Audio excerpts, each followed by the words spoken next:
Sebelum melanjutkan, jangan lupa subscribe dulu, terima kasih. Bab 419 Pekerjaan. Kudengar seorang ahli baru bernama Pendekar Pedang telah muncul di wilayah dalam dan teknik alamnya sangat menakjubkan. Akhirnya, aku berkesempatan bertemu denganmu, kata Raja Tulang dengan ramah. Terima kasih, jawab Jian Wushuang dengan rendah hati. Bolehkah aku bertanya mengapa kau mengundangku ke sini? Jangan terburu-buru. Beberapa ahli lainnya akan datang nanti. Aku akan memberitahu kalian saat kalian semua sudah berkumpul di sini, kata Bon King. Oke, Jian Wushuang mengangguk. Mereka duduk di meja bundar. Pendekar pedang, kau sangat terkenal di wilayah dalam karena teknik alammu. Bisakah kau menunjukkannya padaku?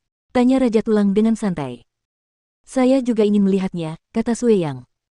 Tentu saja, Jian Wushuang mengangguk. Dia tahu bahwa Raja Tulang ingin menguji kekuatannya. Raja Tulang pasti telah mengundangnya untuk teknik alamnya. Hati-hati, Jian Wushuang memperingatkan dan melepaskan alam pedang tak terlihatnya. Oh, Bon King mengernyit sedikit. Hanya itu. Tentu saja tidak, Jian Wushuang tersenyum.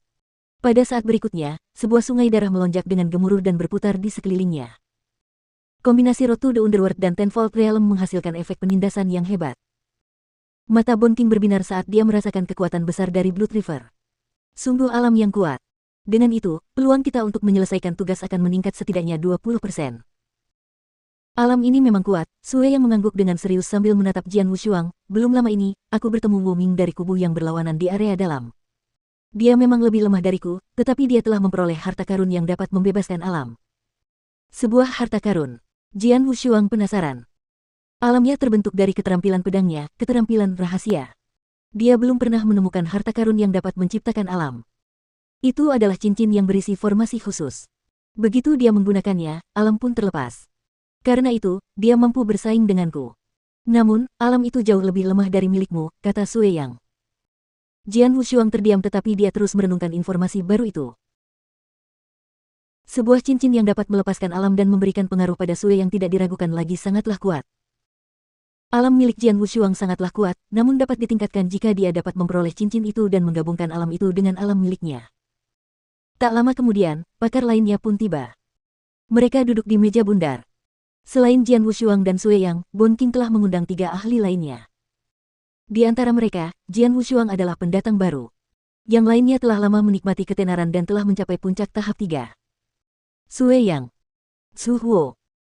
Kau pasti pendekar pedang. Mereka saling menyapa dan berbicara. Karena mereka berasal dari kelompok yang sama dan semuanya merupakan pakar top, wajar saja jika mereka bersosialisasi satu sama lain. Semuanya, kata Raja Tulang, yang duduk di ujung meja. Para ahli pun tenang dan mendengarkannya dengan penuh perhatian. Mereka diundang oleh Bon King, tetapi tidak tahu alasannya. Saya mengundang Anda untuk datang ke sini untuk sebuah tugas, kata Bon King dengan suara yang luar biasa. Tugas ini diperintahkan oleh pejabat tinggi Markis Darah Mengambang. Tugas ini luar biasa dan cukup sulit, tetapi juga bermanfaat. Jika tugas ini diselesaikan, setiap orang akan mendapatkan setidaknya 10.000 pencapaian pertempuran, serta hadiah lainnya. 10.000 prestasi pertempuran. Mendengar itu, mata mereka berbinar. 10.000 prestasi pertempuran bukanlah sesuatu yang bisa diremehkan. Mereka hanya bisa mendapatkan 1.000 prestasi pertempuran dengan membunuh ahli tahap 3. Semua ahli tahap 3 yang memasuki area dalam yakin akan kekuatan tempur mereka. Para ahli yang lebih lemah dilengkapi dengan keterampilan yang akan membantu mereka bertahan hidup, seperti Wind Demon dengan kecepatannya yang luar biasa. Oleh karena itu, meskipun para ahli yang hadir berada di puncak tahap 3, merupakan tantangan berat bagi mereka untuk membunuh seorang ahli tahap 3 di area dalam. Hadiah 10.000 pencapaian pertempuran setara dengan membunuh 10 ahli tahap 3. Hal ini membuat insentif untuk menyelesaikan tugas menjadi sangat menarik. Hadiah yang besar juga berarti bahwa tugas ini akan menjadi rumit. Raja Tulang, beritahu kami apa tugas ini, kata seorang pria kekar dan kasar bernama Beast dengan tidak sabar. Banyak pakar yang menggunakan nama samaran di Flaming Battlefield. Saya akan jujur. Tugas kita adalah menduduki rumah gua yang dikuasai oleh kubu lawan, kata Bon King dengan suara pelan. Menempati rumah gua. Para ahli yang berkumpul terkejut. Di medan perang berapi-api, terdapat 330 rumah gua, banyak di antaranya masih tersembunyi dan belum ditemukan, tetapi banyak lagi yang telah jatuh di bawah kendali kedua kubu. Markis Berdarah Dingin menguasai total 99 rumah besar. Jumlah rumah gua yang ditempati Palemun Markis pun tidak sedikit. Rumah-rumah gua ini dijaga oleh para ahli dari kedua kubu, dengan gua-gua yang lebih berharga dijaga oleh penjaga yang lebih kuat. Namun, penjaga-penjaga ini bukanlah para ahli tingkat atas. Ini karena rumah gua dilengkapi dengan formasi. Bahkan penguasa tingkat alam awan tidak dapat menghancurkan formasi dan menempati rumah gua. Karena itu, tidak perlu mengirim ahli tingkat atas untuk menjaganya. Menempati rumah gua. Bon King, apa kau bercanda?